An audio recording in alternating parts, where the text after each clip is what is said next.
Story நேரம் Tamil வியூவர்ஸ்க்கு hi. மோக்லியோட next எபிசோட்ல என்ன ஆக போகுதுன்னு இன்னைக்கு வீடியோல பார்க்கலாம்.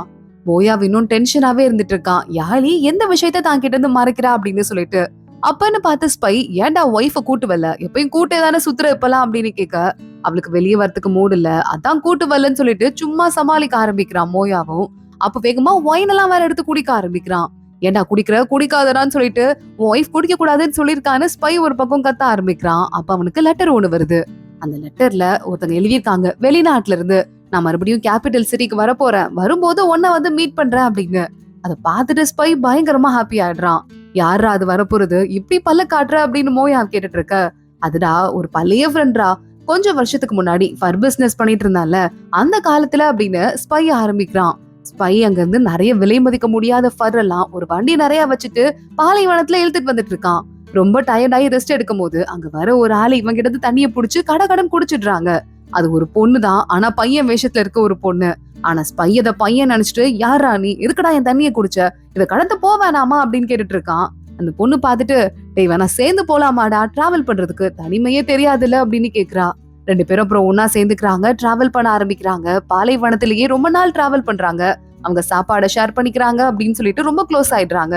அப்போ ஒரு தடவை அந்த பொண்ணு, ஏய் ஃபர்ராடா, ஃபர் பிசினஸ் பண்றியான்னு கேட்க, இங்க பாரு ஃபர் எல்லாம் தொட்டுறாத, ஏற்கனவே என் குடும்பத்துல எல்லாரும் நல்ல நல்ல பிசினஸ்ல செட்டில் ஆயிட்டாங்க, நான் மட்டும் தான் இன்னும் மிச்சம் இருக்கேன் அப்படின்னு சொல்லிட்டு இருக்கான். ஏதாவது சாப்பிடறதுக்கு வச்சிருக்கியா, பசிக்கிற மாதிரி இருக்குன்னு அவ கேக்குறா. தோ ரொட்டி இருக்குன்னு சொல்லிட்டு வேகமா நம்ம ஸ்பையும் கொடுக்குறான். ஷேர் பண்ணி சாப்பிட்டுட்டு இருக்காங்க. பாலைவனத்தை கடந்துடுறாங்க, ஒரு காட்டு பகுதிக்கு வராங்க. அங்க தங்கிட்டு இருக்கும் போது பக்கத்துல நிறைய டிராவலர்ஸ் தங்கிட்டு இருக்காங்க. இந்த ரெண்டு பேரும் ரொம்ப நாள் டிராவல் பண்ணதுல க்ளோஸ் ஆயிட்டு பர்சனல் விஷயத்தெல்லாம் கூட ஷேர் பண்ணிக்க ஆரம்பிக்கிறாங்க. ஏன் யாரையும் கல்யாணம் பண்ணலையா அப்படின்னு சொல்லிட்டு அப்பதான் ஸ்பை கேக்குறான். நான்லாம் எந்த வீட்டுக்கும் மருமகளா போக தகுதியே இல்லாதவன்னு சொல்லிட்டு அவ வாயை விட்டு உளறிடுறா. இப்பதான் ஸ்பை கண்டுபிடிக்கிறான் இங்க இருக்கிறது பொண்ணானு. ஆனா டக்குன்னு மாத்திட்டு, அதாவது எந்த மருமகளும் என் வீட்டுக்கு வர மாட்டா அப்படிங்கிற மாதிரி மாத்தி சொல்லிட்டு சமாளிக்க ஆரம்பிக்கிறா. அடி பாவி பொண்ணா, இத்தனை நாள் பையன் நினைச்சிட்டு பழகிட்டு இருந்தேன்னு ஸ்பை பாத்துட்டு இருக்கான். அடுத்த நாள் காலையில ஸ்பை தூங்கி எந்திரிக்கிறதுக்குள்ள அவன் வண்டியில இருந்து நிறைய ஃபர் எல்லாம் ஆளுங்க திருட ஆரம்பிக்கிறாங்க. அப்ப அந்த பொண்ணு மின்னல் வேகத்துல சண்டை போட்டு அங்க இருக்கிற ஆளுங்கள்ட்ட இருந்து ஃபர் எல்லாம் புடுங்கிட்டு திருடங்களையும் துரத்தி விட்டுடுறா. சூப்பர் கலக்கிட்ட, இரு நான் உனக்கு சாப்பாடு வாங்கி கொடுக்குறேன்னு சொல்லிட்டு ஸ்பை எவ்வளவோ காசை காப்பாத்தி கொடுத்துட்டேன்னு கறி எல்லாம் வாங்கி கொடுக்குறான். ரொம்ப தேங்க்ஸ்ன்னு சொல்லிட்டு அவளும் சாப்பிட ஆரம்பிக்கிறா. ரெண்டு பேரும் க்ளோஸ் ஆயிடுறாங்க. ஆனா இப்ப ஊருக்குள்ள வந்தாச்சுல, பெரிய வேண்டிய நேரமும் வந்துருச்சுன்னு சொல்லிட்டு அந்த நாட்டோட எல்லையில அந்த பொண்ணு கிளம்பி வேற ஒரு பக்கம் போயிடுறா. நான் அப்புறமா லெட்டர் எழுதுறேன் அப்படின்னு சொல்லிட்டு ஸ்பை இந்த கதையெல்லாம் சொல்லிட்டு அந்த பொண்ணு லெட்டர் எழுதுவான்னு நினைக்கவே இல்ல. நிஜமாவே லெட்டர் வந்திருக்குடா. திருப்பி இந்த கேபிட்டல் சிட்டிக்கு வர போறாளாம், அவ பக்கத்து நாடு. நாங்க ரெண்டு பேரும் மறுபடியும் எங்க ஃப்ரெண்ட்ஷிப்ப ஒன்னா வளர்த்துக்க போறோம். அவ ஒரு பொண்ணுங்கிறத நான் கண்டுபிடிச்சிட்டேங்கிற விஷயம் அவளுக்கு தெரியவே தெரியாது தெரியுமா அப்படின்னு ஸ்பை பல்ல காட்டிட்டு இருக்கான். மோயா இதெல்லாம் அமைதியா பாத்துட்டு இருக்கான். இது என்ன புதுசா ஒரு செடியை கொண்டு வந்து வச்சிருக்கன்னு மோயா கேட்க, அந்த செடி தான் அந்த பொண்ணுக்கு ரொம்ப பிடிச்ச செடின்னு என்கிட்ட சொல்லிருக்கா, அதை பூ பூக்குறதுக்காக தனியா கவனிச்சிட்டு இருக்கேன் அப்படின்னு சொல்லிட்டு இருக்கும் போதே ரெண்டு பேரும் ஜன்னல் வழியா வெளியே பாக்குறாங்க. ஆப்போசிட்ல தானே யாழியோட கடை இருக்கு. வெளியே உட்காந்துட்டு நாய்க்கு சாப்பாடு ஊட்டிட்டு இருக்கா. என்னடா மூடு சரியில்ல வீட்டுல இருக்காங்கன்னு சொன்ன, இவ்வளவு ஜாலியா வெளியே வந்து விளையாடிட்டு இருக்காங்க மேடம், என்னடா உனக்கு பிரச்சனை அப்படின்னு கேட்டுட்டு இருக்க. ஒரு வண்டி நிறைய திங்ஸ் எல்லாம் எடுத்துட்டு கூடவே மிங்கு வரான். அப்புறம் இந்த மேனேஜர் இருப்பார்ல, மேனேஜர் அங்கிள், அவரு போறாரு. அப்புறமே நம்ம யாழையும் முன்னாடி நடந்து போயிட்டு இருக்கா, ஏதோ ஒரு பெரிய கிஃப்ட் எல்லாம் எடுத்துட்டு. மோயாவை பாக்குறான். நான் கொஞ்சம் நடந்து போக வேண்டி இருக்குன்னு சொல்லிட்டு அங்க இருந்து கிளம்புறான். டேய் மாஸ்க் ஏதாவது போட்டுக்கோயேண்டான்னு சொல்லிட்டு கத்திட்டு பின்னாடியே ஃப்ரெண்டும் பின்னாடி வந்துட்டு இருக்கான். ஒரு கட்டத்துக்கு மேல யாழிக்கிட்ட மிங்க போயிட்டு, இப்ப நம்ம அடுத்து என்னெல்லாம் பண்ணணும், இங்க பாருங்க நான் உங்களை விட்டு போக மாட்டேன், ஏற்கனவே நான் வந்துட்டு உங்க உயிரை காப்பாத்துறேன்னு சொல்லிருக்கேன், இன்னும் இந்த வேலை முடியல அப்படின்னு சொல்லிட்டே வரான். அப்படி வந்துதான் அவனும்னா வாயை மூடிட்டு வா அப்படின்னு யாழி அங்க இருந்து கூட்டு போறா. ஒரு வீடா போறா. அந்த வீட்டுக்கிட்ட கணக்கு பார்த்து அவங்களுக்கு காசை கொடுக்குறா. மிங்க மேனேஜர் அங்கிள்கிட்ட போயிட்டு என்ன நடக்குதுன்னு கேட்க, எங்களோட மலையில இருந்து வந்த ஸ்டூடெண்ட்ஸ் 7 பேர் இங்க கொல்லப்பட்டாங்க, அந்த பாடியை புதைக்கிறதுக்கு யாருமே முன் வரல, அப்படியே ஒரு சில பேர் முன் வந்தாலும் ரொம்ப நிறைய காசு கேட்டாங்க, அவங்களுக்கு ஒரு மரியாதையான அடக்கத்தை கொடுக்க முடியாம போனா அவங்களோட அடுத்த ஜென்மம் எல்லாம் ரொம்ப கஷ்டப்படுவாங்கன்னு சொல்லிட்டு நம்பிக்கை இருக்குல்ல, அதனால நாங்க எல்லார்கிட்டையும் டொனேஷன் கலெக்ட் பண்ணோம், எங்க கிட்ட காசு இல்ல, எங்க மலையே கவுந்துருச்சு அப்படிங்கறதால பினான்சியலா. சோ அப்ப நிறைய பேர் டொனேஷன் கொடுத்தாங்க எங்க மலை மேல இருக்கிற மரியாதையால. அந்த டொனேஷனுக்கெல்லாம் வட்டியோட சேர்த்து இப்ப யாழை திரும்ப கொடுத்துட்டு இருக்கா அப்படின்னு சொல்ல, அப்படியான்னு கேட்டு அவனும் போயிட்டு இருக்கான். மிங்கும் சின்ன சின்ன பிசினஸ் பண்றவங்க எல்லாம் கூட டொனேஷன் பண்ணிருக்காங்க, அதெல்லாம் யாழி வட்டியோட சேர்ந்து திரும்ப கொடுத்துட்டு இருக்கா. இப்ப அடுத்து கடைசியா ஒரு சில வீடுகள் தான் இருக்குன்னு சொல்லிட்டு யாழி நிக்கிறா. மழை வந்துருது. சோ மிங்கும் யாழியும் ஓரமா நின்னுட்டு இருக்காங்க. தலையில ஏதோ இலை இருக்குன்னு சொல்லிட்டு மிங்க அதை தொடுறதுக்கு வரான். இல்ல பரவாயில்ல நானே எடுத்துக்கிறேன்னு யாழி எடுத்துடுறா. பார்த்தா அந்த இடத்துல மிங்கு உங்க டோக்கன் ரெண்டுமே ஏன்ட்டதான் இருக்குன்னு அதை கையில கொடுக்குறான். உன்னை அவங்க அம்மா வச்சிருந்ததால யாழி ஞாபகமா வச்சிருப்பா போல, உன்ன அவங்க அப்பாவோடது. இல்ல அது எனக்கு வேண்டாம், தூக்கி போட்டுரு அப்படின்னு யாழி சொல்றா. மிங்க அதை பத்திரமா நானே வச்சுக்கிறேங்கிற மாதிரி சட்டைக்குள்ளேயே வச்சுக்கிறான். கடைசி வீடு யாருன்னா கு மாஸ்டர் இருக்காருல மோயா கூட, அவரோட வீடுதான். அவர் அங்க வராரு. என்னம்மா இங்க வந்திருக்க அப்படின்னு கேட்டுட்டு இருக்காரு. நீங்க உங்களோட வீட்டை வித்து கடைசி வரைய வச்சிருந்த ஒரு பெரிய ஸ்வெட்டர், அத கூட வித்து எங்களுக்கு காசு கொடுத்தீங்க. என்னைக்குமே அதை மறக்க மாட்டேன். வீட்டு பத்திரத்தையும் மீட்டுட்டு வந்துட்டேன், அதுக்கான வட்டியும் இதுல இருக்குன்னு சொல்லிட்டு காசெல்லாம் கொடுத்துட்டு இருக்கா. அந்த ஸ்வெட்டரை கூட மீட்டு கொண்டு வந்திருக்கா. அவரும் வணக்கம் சொல்லி அதை வாங்கிக்கிறாரு. நடக்கிறதெல்லாம் மோயா சைட்ல நின்னு பாத்துட்டு இருக்கான். இப்பதான் அவனுக்கு கொஞ்சமா புரிய ஆரம்பிக்குது. அடுத்த நாள் அரசவையில இந்த மூயாங் மினிஸ்டர் இருக்காருல, பக்கத்து நாட்டுல இருந்து இளவரசி யூனா வராங்கல்ல, அவங்களுக்கான எல்லா ஏற்பாடுகளும் பண்ணியாச்சு. தங்குறதுக்கு இடம், என்ன சாப்பாடு, வண்டி அப்படின்னு எல்லா ஏற்பாடுகளையும் பண்ணியாச்சு. ஆனா வரவேற்கிறதுக்கு ஒரு முக்கியமான ஆள் யாராவது முன்னாடி போகணும். அதுக்கு எனக்கு தெரிஞ்சு மோயாவு போனா கரெக்டா இருக்கும்னு சொல்லிட்டு இவனை கோத்து விட்டுட்டு இருக்கான். ராஜாவும் ராஜமாதா 2 பேருமே மோயா போகணும்னு சொல்லிட்டு ஒத்துக்கிறாங்க. யாழி பாக்குறா, மோயா வீட்டுக்கு வந்ததும் அவனுக்கு கால இருக்கிற கட்டெல்லாம் பிரிச்சு விட்டுட்டு இருக்கா. கால் ஏன் இப்படி வீங்கி இருக்கு? என் சொல்ற பேச்சு கேட்காம நிறைய தூரம் நடந்தீங்களா இன்னைக்கு? இருங்க நான் சீக்கிரமா மருந்து கொண்டு வரேன் அப்படின்னு யாழி அங்க இருந்து போயிட்டு இருக்கா. யாழி, லீ பிரின்ஸ் இருக்கான்ல, அவன் பாடியை எரிக்க போறாங்க. அவனோட துரோகத்தை எல்லாம் வெளியே சொல்லாம ஆக்சிடென்ட்ல அவன் இறந்து போன மாதிரி எரிக்க போறாங்கன்னு சொல்ல, சரி ஓகே அப்படின்னு யாழி சொல்றா. மோயாவும் யாழியும் பக்கத்துல படுத்துட்டு இருக்காங்க.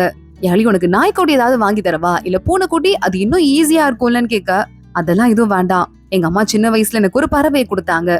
பெருசான அந்த பறவை நான் பேசுறதெல்லாம் பேசும்னு சொன்னாங்க. ஆனா அதுக்குள்ள பறவை பறந்து ஓடி போயிடுச்சு.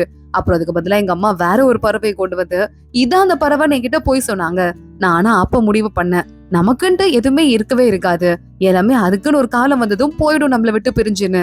அதனால அதெல்லாம் இல்லாம இருக்கிறதே நல்லது அப்படின்னு யாழி சொல்றா. மோயாவை பாக்குறான். நான் என்னைக்கும் உன்னை விட்டு போக மாட்டேன், எப்போதும் உன் கூட தான் இருப்பேன், புரியுது இல்ல அப்படின்னு சொல்ல, புரியுது, ஆனா நீங்க ரொம்ப கஷ்டப்பட்டிருக்கீங்க, தூங்குங்க அப்படின்னு சொல்லிட்டு இருக்கா. ஏன் நீ என்ன இக்னோர் பண்ணிட்டே இருக்கன்னு சொல்லிட்டு யாழிக்கு கிஸ் பண்றதுக்கு அவன் பக்கத்துல வந்துட்டே இருக்க. கால்ல மருந்து போட்டிருக்கேன், அசைஞ்சிருச்சுன்னா மருந்து வேலை செய்யாது, தலைப்படுங்க தூங்குங்க அப்படின்னு சொல்லிட்டுறா. கரெக்டா அந்த கல்லுல பூ இருந்ததுல, அது இன்னும் அழகா பூக்க ஆரம்பிக்குது. அடுத்த நாள் காலையில நம்ம மோயா போயிடுறான். ரொம்ப நேரம் வெயிட் பண்ணிட்டு இருக்கான் சிட்டி ஹாலோட வாசல்ல. ஆனா அந்த எதிரி நாட்டு பிரின்சஸ் இன்னும் வரவே இல்ல. என்னங்க அது, இப்படி ஒரு உச்சி வெயில்னால நம்ம எவ்வளவு நேரம் நிக்கிறது, இன்னும் வரலையே? அங்க இருக்க மத்த மினிஸ்டர்ஸ் எல்லாம் கத்தவே ஆரம்பிக்கிறாங்க. தப்பான டைம்க்கு எதுவும் வந்துட்டோமா அப்படின்னு மோயா யோசிச்சு பாக்குறான். இந்த டைம் தான் நேத்து மினிஸ்டர் சொன்னாரு. என்ன ஆச்சுன்னு கேட்டுட்டு இருக்க. அப்பதான் லேட்டா அந்த டிங்லான் இருக்கால, அவ வரா. ஏன் முன்னாடியே வந்து நிக்கிறீங்க, இந்த டைம்க்கு தான் நான் வருவேன்னு சொல்லியிருந்தாங்க, நான் கரெக்ட் டைம்க்கு கிளம்பி வந்திருக்கேனே அப்படின்னு டிங்லான் சொல்லிட்டு இருக்கா. மோயா பாக்குறான், வேணும்னே அல்பத்தனமா தான் இந்த மினிஸ்டர் நம்மள இவ்வளவு சீக்கிரம் வந்து நிக்க விட்டுருக்காங்கிறது அவனுக்கு நல்லாவே தெரியுது. நிக்கும் போதே அந்த இடத்துக்கு எதிரி நாட்டு படைகள் வர ஆரம்பிக்குது. கிட்டத்தட்ட ஹாஃப் அ டே மோயாவும் அவங்க டீமும் நின்று இருக்காங்க. எதிரி நாட்டுல இருந்து அந்த படைகள் வர இப்ப ஏதோ ஒப்பந்தம் போட்டு அவங்க கூட சமரசமா போயிட்டு இருப்பாங்க போல. ஆனா அங்க இருந்து ஒரு தளபதி வரான். இவனோட பேரு லெய் வந்துட்டு, என்னப்பா இன்னும் உன்னால ஏஞ்சு நிக்க முடியலையான்னு மோயாவை பார்த்து கேக்குறான். இவங்க கூட நடந்த போர்ல தான் மோயாவுக்கு கால் போயிருந்துதான். மோயாவை பார்த்துட்டு நிக்க முடியலதான், ஆனா டோட்டலி ஒர்த்து தான் இது அப்படின்னு சொல்லிட்டு இருக்கான். ஏன்னா அந்த லெய் இருக்கான்ல, அவனோட அப்பாவை கொல்லும் போது தான் அவனுக்கு இந்த கால்ல அடிபட்டிருக்கு. லெய்க்கு இதை கேட்டு கோவமா வருது. கண்ட்ரோல் பண்ணிட்டு, ஓ அப்படியா அப்படிங்கிற மாதிரி நின்னுட்டு இருக்கான். சரி பிரின்சஸ எங்களுக்கு வண்டி நாங்க ரெடி பண்ணிருக்கோம், அதுல ஏத்தி வர சொல்லுங்க அப்படின்னு சொல்ல, பிரின்சஸ் இதே வண்டியில தான் வருவாங்க, வேற வண்டியில மாற மாட்டாங்க அப்படின்னு லெய் சொல்லிட்டு இருக்கான். இல்ல, பிரின்சஸ்க்குன்னு சொல்லிட்டு எங்க ஊர்ல சில திட்டங்கள் இருக்கு, சட்டங்கள் இருக்கு, அந்த லெவலுக்கு மேல இந்த வண்டி இருக்குங்கிறதால நாங்க சொல்ற வண்டியில தான் நீங்க வரணும், இதான் எங்க நாட்டோட ரூல்ஸ்ன்னு சொல்ல, உள்ள இருந்து சத்தம் கேக்குது. அதே வண்டியிலேயே போய்க்கலாம் அப்படின்னு பிரின்சஸ் முகத்துல மாஸ்க் எல்லாம் போட்டிருக்கா. எட்டி பார்த்து சொல்றா. மோயாவை பார்த்துட்டு இன்னொரு பக்கம் அதே மாதிரி ஃப்ரெண்டு வரப்போறா அப்படின்னு சொல்லிட்டு ஃபெங் இருக்கான்ல ஸ்பை, ரொம்ப ஆர்வமா வெயிட் பண்ணிட்டு இருக்க. பார்த்தா உண்மையாவே அங்க பையன் கெட்டப்ல வந்துட்டு ஒரு பொண்ணு உள்ள வரா. ஏய் என் பேர் ஞாபகம் இருக்கா அப்படின்னு அவ கேட்டுட்டு இருக்க. வா வா உள்ள போலாம் அப்படின்னு சொல்லிட்டு ஃபெங்க நேரா கூட்டு போறான். உனக்காக எங்க ஊர்ல இருந்து ஒயின் கொண்டு வந்திருக்கேன், ரொம்ப ஸ்ட்ராங்கா இருக்கும்னு சொல்லிட்டு கொடுத்துட்டு 2 பேரும் பேசிட்டு இருக்காங்க. அதே மாதிரி இந்த பிரின்சஸை ஊருக்குள்ள கூட்டு போயிட்டு டிங்லான் இருக்கால, நான் தான் அந்த ஏற்பாடுகள்லாம் பண்ணிருக்கேன், என் கூட இருக்காரு இவர் மோயா, இவர் எங்க நாட்டோட பிரின்ஸ்ல ஒருத்தர், இவர் உங்களுக்கு மரியாதை கொடுக்கறதுக்காகவே ஸ்பெஷலா இங்க வர வளைக்கப்பட்டிருக்காரு, நீங்க உங்களுக்கு எந்த ஹெல்ப் வேணும்னாலும் எங்க கிட்ட கேட்டுக்கோங்க, நாங்க இப்ப போயிட்டு வரோம் அப்படின்னு டிங்லான் இருக்கால மோயாவோட வெளியே கிளம்பிடுறா. வந்துட்டாங்களான்னு சொல்லிட்டு இந்த லெய் இருக்கானே தளபதி கேட்டுட்டே இருக்கான். அப்பன்னு பார்த்து இந்த பிரின்சஸ் மாதிரி ஒருத்தி இருக்கால, அவ முகத்துல இருந்து மாஸ்க கழட்டுறா. இவ பேரு சூஷுவான். சூஷு உண்மையாவே பிரின்சஸே கிடையாது, எங்க போனாங்க ஆளை காணுமேன்னு சொல்லிட்டு பயந்துட்டே தான் உட்காந்துட்டு இருக்கா. பார்த்தா இந்த ஃபெங்க பாக்கிறதுக்கு போனா அல்ல ஒருத்தி, அதான் பையன் வேஷத்துல, அதான் உண்மையான பிரின்சஸ். அவ உள்ள வரா. மேடம் எங்க போனீங்க, நாங்க பயந்துட்டோம் அப்படின்னு சொல்லிட்டு இருக்க. அதான் வந்துட்டான்ல அப்படின்னு அவ நேரா உள்ள போறா. ட்ரெஸ் சேஞ்ச் பண்ண ஆரம்பிக்கிறா. அதுக்குள்ள இங்க ஒருத்தன் எப்படியாவது இந்த விஷயத்த மோயா கிட்ட கொண்டு போய் சேர்த்தணும்னு சொல்லிட்டு உயிரை கையில புடிச்சிட்டு ஓடி வரான். அவனை துரத்திட்டு ஒரு பெரிய கும்பலே அவனை காட்டுக்குள்ள இருந்து துரத்திட்டு வராங்க. பிரின்சஸ் ட்ரெஸ் எல்லாம் பண்ணிட்டு ரெடி ஆயிடுறா.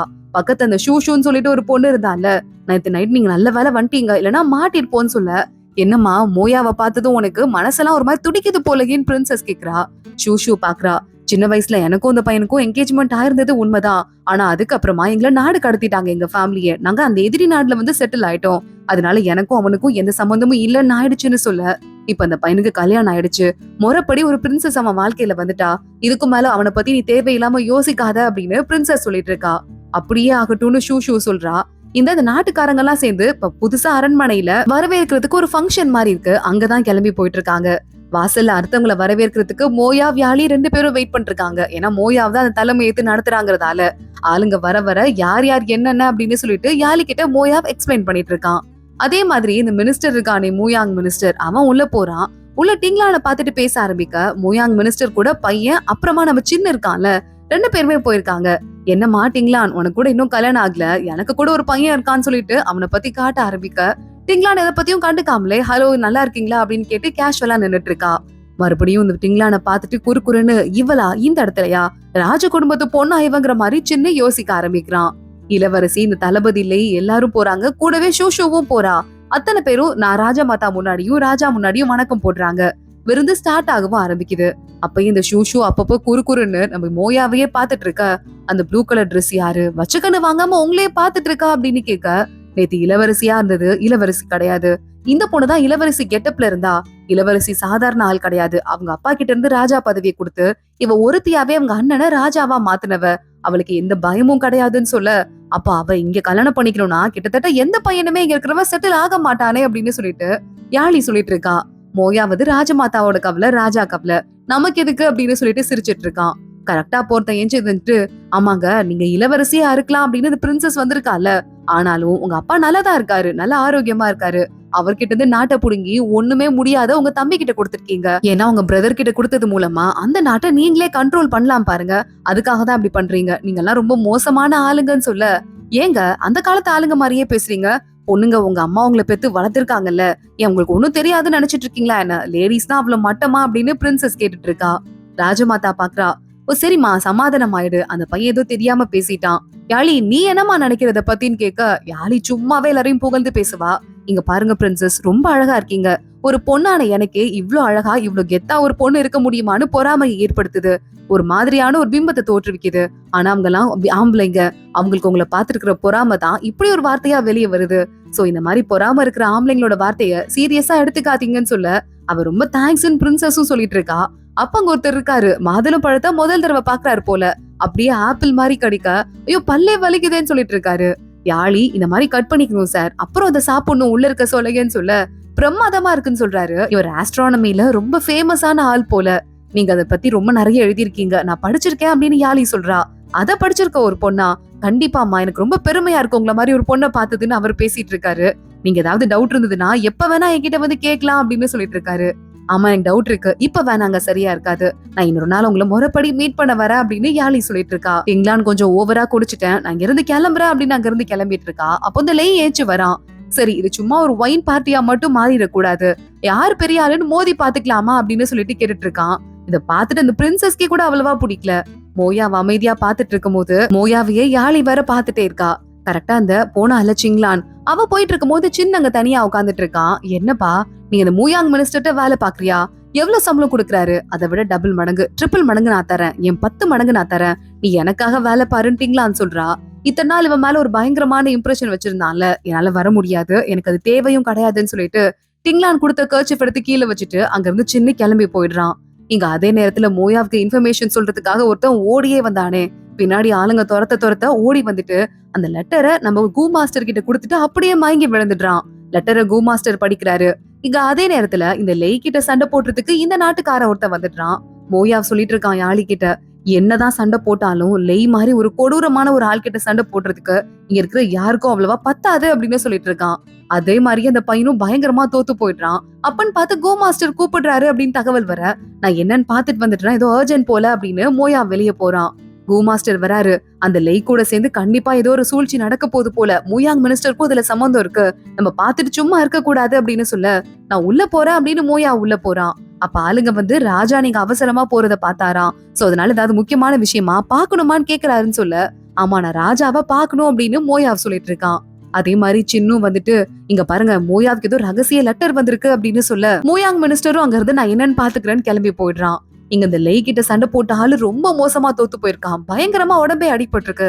அத பாத்துட்டு இன்னொருத்தன் நான் இப்ப சண்டைக்கு போறேன்னு போறான். அவனையும் அடுத்த செகண்டே இந்த லேய் தோக்கடிச்சிட்டு இருக்கான். ஒரு பக்கம் மோயா ராஜாவை பாக்குறேன்னு சொல்லிட்டு கூப்பிட்டாருன்னு ஒரு இடத்துக்கு போனால, அந்த இடத்துக்கு போனா ஆள் அறவமே இல்ல. வெளிச்சம் கூட சரியா இல்லாத மாதிரி இருக்கு. அதோட தான் இன்னைக்கு எபிசோட் முடியுது. அடுத்து என்ன ஆக போகுது தொடர்ந்து பார்க்கலாம். இந்த வீடியோவை லைக் பண்ணிக்கோங்க. மறக்காம நம்ம சேனலுக்கு சப்ஸ்கிரைப் பண்ணிட்டு பெல் ஐக்கானையும் கிளிக் பண்ணிக்கோங்க. அடுத்த வீடியோல பார்க்கலாம். அது வரைய பாய்.